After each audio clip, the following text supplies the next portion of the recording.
मेरे कुछ सवाल हैं हिमाचल के मुख्यमंत्री जयराम ठाकुर और केंद्रीय राज्य मंत्री अनुराग ठाकुर से। मैं जानना चाहता हूं कि क्या आपका जो इलेक्शन मोड है वो खत्म हुआ है? क्या आप जो लोगों से घर घर जाकर वोट मांग रहे थे वो खत्म हुआ है? क्या आप जो नेतागिरी करने में व्यस्त रहते हैं क्या वो खत्म हुआ है?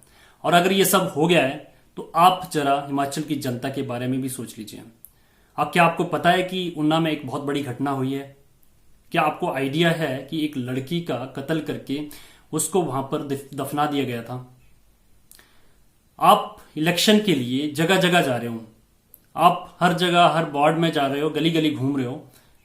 अब अगर इलेक्शन खत्म हो गया है, अगर चुनाव ये खत्म हो गए हैं, तो क्या मैं पूछना चाहता हूं अनुराग ठाकुर जी से, क्या वो अब जाएंगे उन जहां पे ये हत्या हुई है वहां पर जाएंगे? पूछना चाहता हूं मुख्यमंत्री से, क्या वो जाएंगे अब वहां पर? और अगर जाएंगे तो इतना लेट क्यों? अभी तक क्यों नहीं गए? कल क्यों नहीं गए आप? और इलेक्शन के लिए, चुनाव के लिए, वोट मांगने के लिए आप जगह जगह जाते हो। इतना सारा क्राइम बढ़ रहा है हिमाचल में। अभी रिसेंटली आपको पता होगा कि ऊना में कितने ज्यादा जो क्राइम के केसेस आए हैं। क्या आपको पता है कि एक कुछ टाइम पहले ही एक वहां पे डकैती हुई है, चोरी हुई है, 9 लाख की चोरी हुई है। एक जो एक फौजी को वहां पे गोली मार दी गई। क्या हुआ उन सब केसों का? आप थोड़ा बताएंगे हमें? क्या आपका प्रशासन कर रहा है? और मैं ये जानना चाहता हूं जो विपक्ष में बैठे हुए हैं, जो विपक्षी नेता हैं, उनसे भी जानना चाहता हूं। बड़ी बड़ी बातें करते हो आप लोग। आपको पता है कि आपके स्टेट में क्या हो रहा है? आपने आवाज उठाई है, और उठाई है तो कितनी आवाज उठाई है? किसी को दिखी है वो आवाज? किसी ने सुनी है वो आवाज? कुछ हुआ है उस केस में? आप लोगों ने हिमाचल को एक तरह से क्राइम स्टेट बना दिया है, क्योंकि अभी तक हिमाचल में ऐसी घटनाएं नहीं देखने को मिलती थी। परंतु आप लोगों ने ऐसे इस स्टेट को बना दिया है अपने वोटों के चक्कर में, इलेक्शन के चक्कर में। आप उस मोड़ से बाहर आते ही नहीं है। आपको कहीं भी है राजनीति करनी है, एक दूसरे से आगे बढ़ना है, खींचातान चल रही है। क्या आपको पता है कि वहां पे कितना सारा क्राइम बढ़ रहा है? किसी बुजुर्ग से पैसे छीन लिए जा रहे हैं। आपका प्रशासन क्या कर रहा है? एक काम कर रहा है, अगर मुख्यमंत्री कहीं पे जा रहा है तो दूसरा जो केंद्रीय मंत्री वो सोच रहा है कि कहीं ऐसा ना हो कि मुख्यमंत्री ही सारा क्रेडिट ले जाए। मैं भी पहले वहां पे घूम के आता हूं। बाकी जो वहां पे मुद्दे हैं, जो समस्याएं हैं लोगों की, वहां पर आप लोग कभी जाओगे? सिर्फ वोट मांगने के लिए जाओगे क्या? जो मुद्दे हैं, जो लोगों की समस्याएं हैं, जो क्राइम वहां पे बढ़ रहा है, या जो जिस तरीके से महंगाई वहां पे बढ़ रही है, उन सारे मुद्दों को आपको वो चीज दिखती है, वो मुद्दे दिखते हैं? कभी आप जनता के सामने गए हो? बताइए आप।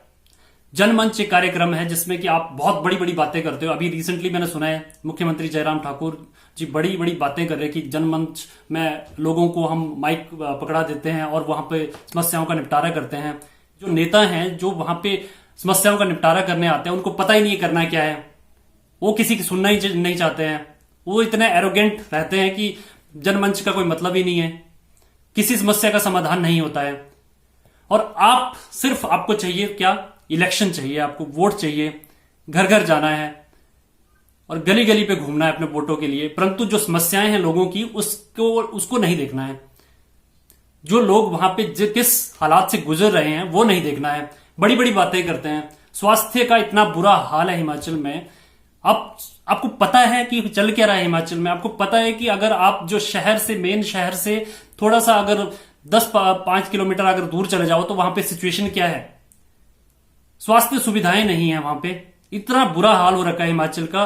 प्रोजेक्ट कर रहे हो अपने आप को कि विकास हो रहा है, इंफ्रास्ट्रक्चर डेवलप हो रहा है। कहां हो रहा है भाई?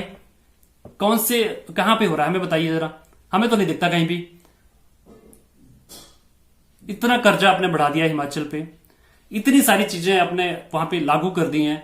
कोई डिसीजन आपसे लिया नहीं जाता है। कोई भी डिसीजन लेना तो आपको पहले सेंटर की तरफ देखना होता है।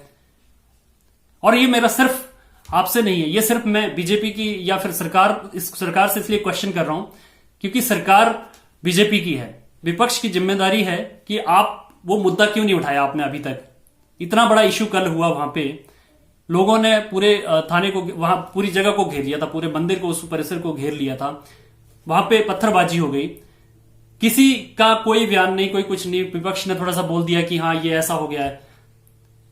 क्राइम वो हो गया, बोलने से कुछ नहीं होता। आप स्पॉट पे जाइए ना, आप देखिए सिचुएशन को। हिमाचल में कभी ऐसा होता था क्या?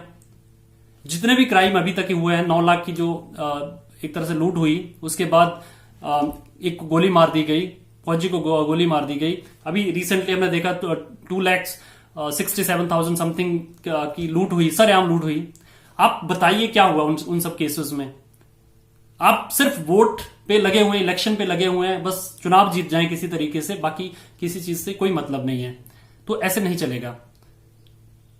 तो ये इस तरीके की जो राजनीति आपकी है, ये नहीं चलेगी। और एक दूसरे की टांग खींचने में लगे हुए हैं, आपस में ही भिड़े जा रहे हैं। मैं एक अगर मुख्यमंत्री अगर एक जगह पे गया है तो केंद्रीय मंत्री कहीं दूसरी जगह पे जाएगा सिर्फ वोट मांगने के लिए।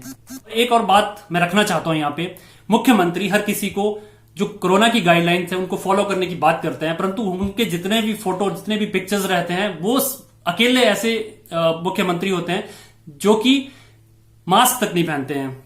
इतनी गैदरिंग होती है, बाकी लोगों ने मास्क पहना होगा, मुख्यमंत्री जी ने मास्क नहीं पहना। भाई इतना भी क्या फोटो खींचने का, इतना भी क्या चाव है? क्यों कैंडल मार्च नहीं हो रहा है? विपक्ष कहां है? क्यों कैंडल मार्च नहीं हो रहा है?